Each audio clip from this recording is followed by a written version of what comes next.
c'est Laetitia, l'apprentie tarologue. Bonjour, bienvenue. Je vais effectuer aujourd'hui quelques tirages d'oracle pour la semaine 5. Et je te souhaite une excellente semaine. C'est parti. Ce qui est génial avec les cartes, les oracles, les messages de l'univers, c'est que ils nous rappellent constamment à l'ordre.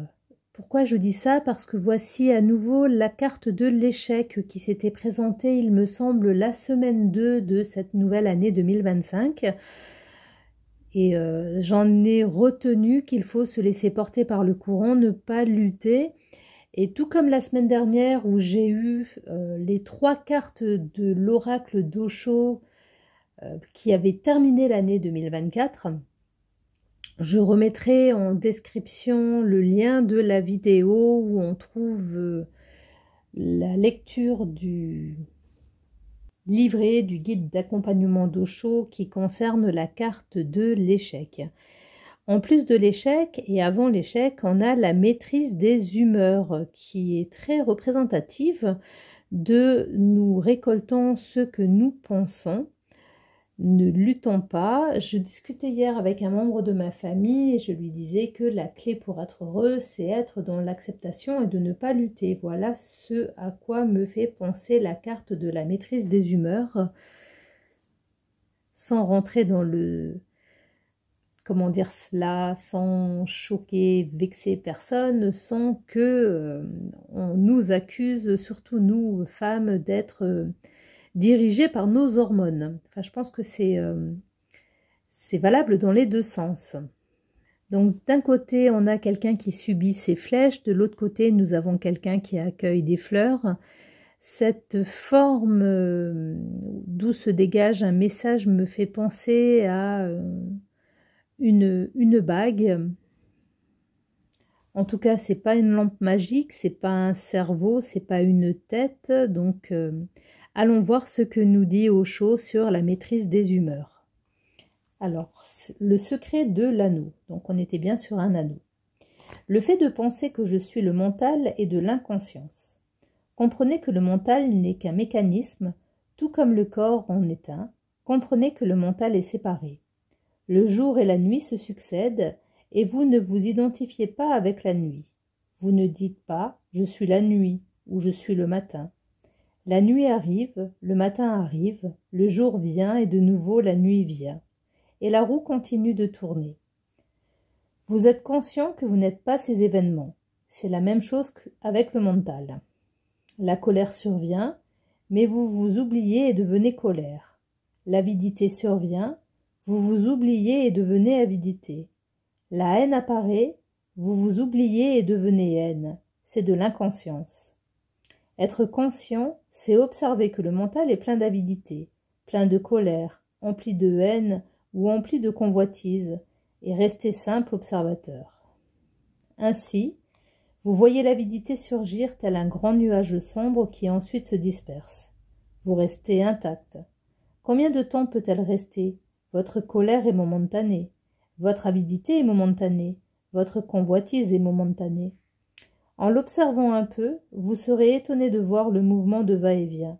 Vous n'êtes pas affecté, vous restez calme, détaché.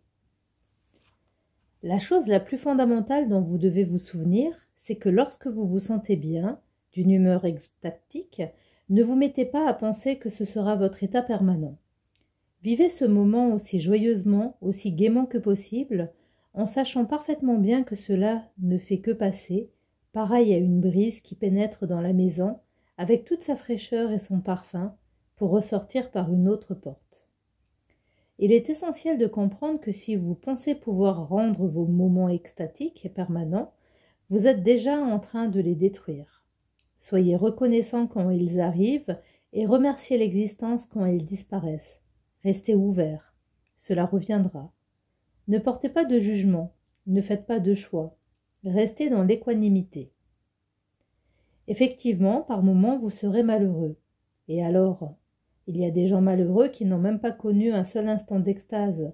Vous avez de la chance. Même dans la souffrance, souvenez-vous qu'elle ne durera pas, elle disparaîtra. Alors ne la laissez pas vous troubler, restez détendu. Tout comme le jour et la nuit se succèdent, les moments de joie et les moments de tristesse se succèdent. Acceptez-les comme faisant partie de la dualité de la nature, comme la nature même des choses. Vous n'êtes qu'un simple observateur. Ne vous identifiez ni à la joie ni à la tristesse. La joie est éphémère, la tristesse est éphémère. Une seule chose demeure en permanence, c'est le témoin, celui qui observe. Peu à peu, centrez-vous dans celui qui observe. Les jours, les nuits se succéderont. Les vies, les morts se succéderont. Le succès, les échecs se succéderont, mais si vous êtes centré dans celui qui observe, car c'est l'unique réalité en vous, tout ne sera qu'un phénomène passager. Essayez un instant de ressentir ce que je dis. Soyez simplement celui qui observe. Ne vous attachez pas à un moment de bonheur et ne rejetez aucun moment de tristesse. Vous l'avez fait pendant des vies, il est temps d'arrêter.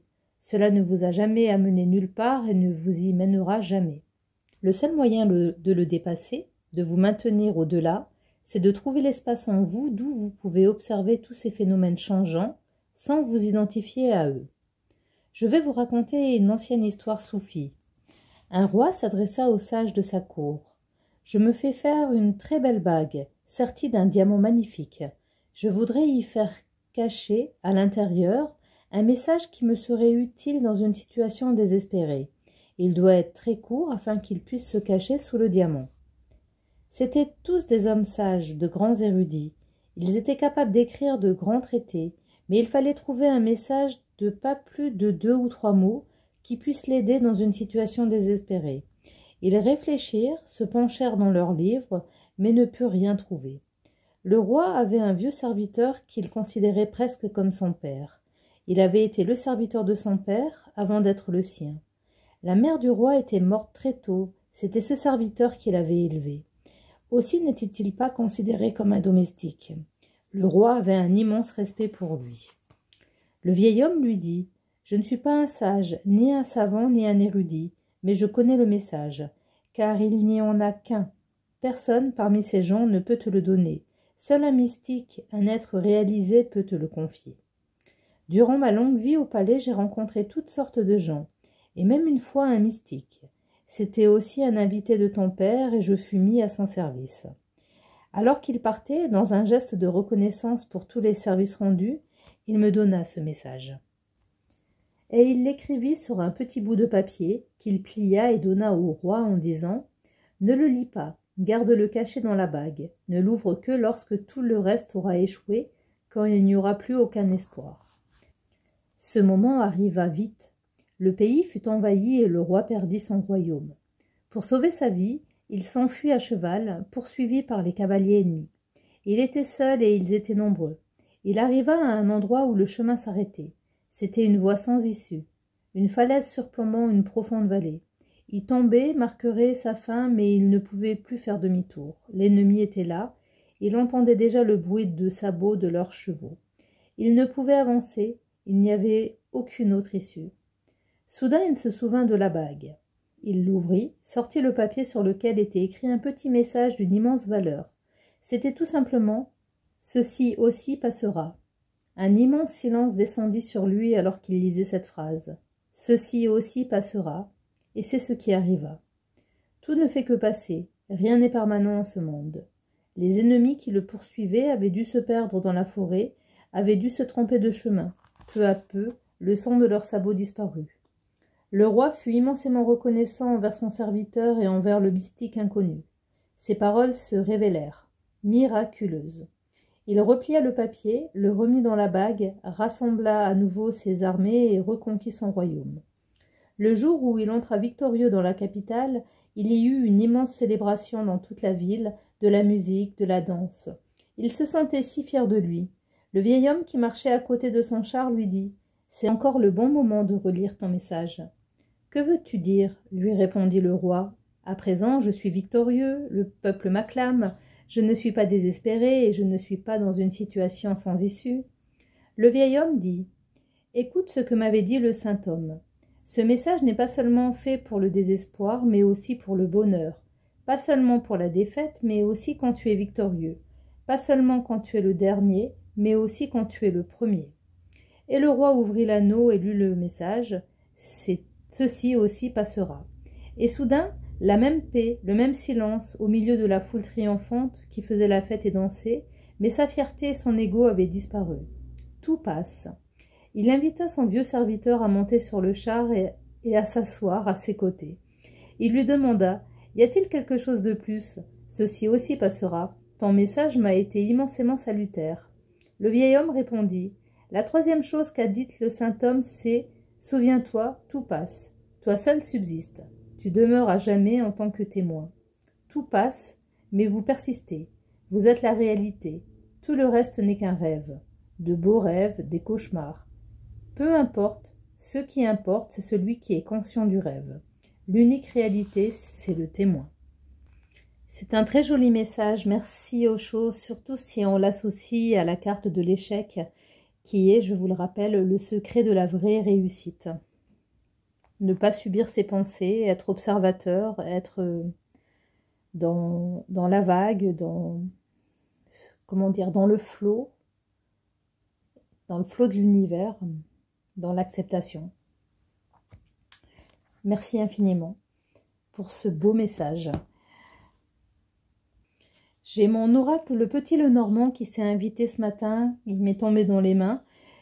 Et encore une non-coïncidence, puisque à nouveau la carte du jardin qui s'est présentée, vous allez croire que je mélange très mal mes cartes, mais non, je vous assure. Donc je vous relis le jardin, une main courtoise, un chemin bien entretenu, un air de conversation. Il y a quelque chose qui flotte dans l'air du jardin. C'est un grand espace mêlant l'ombre et la lumière. Les règles mises en place sont là pour maintenir l'ordre et libérer le chemin des mauvaises herbes. Il convient à tous de participer à l'entretien du jardin, quitte à faire des concessions afin que l'harmonie ne soit pas brisée. Cette carte de l'oracle du Petit Lenormand s'était présentée sur l'année 2024, où elle revient aujourd'hui pour... je dirais en ligne droite du message d'Osho, du message de l'échec, d'être observateur, de faire de l'ordre, d'être dans l'accueil, même des situations qui nous semblent compliquées, qui nous semblent désagréables, des situations où on se demande en fait pourquoi est-ce qu'on les vit. Je pense qu'on les vit jusqu'à ce qu'on les comprenne. Et une fois qu'on les a comprises, on s'énerve moins. Et du coup...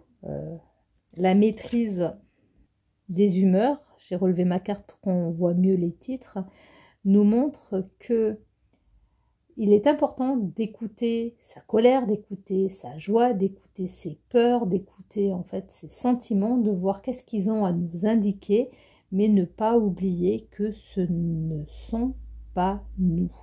J'ai eu envie pour terminer de tirer une carte de l'oracle des 7 énergies, car je trouve les illustrations de cet oracle lumineuses, pleines de joie, énergétiques justement.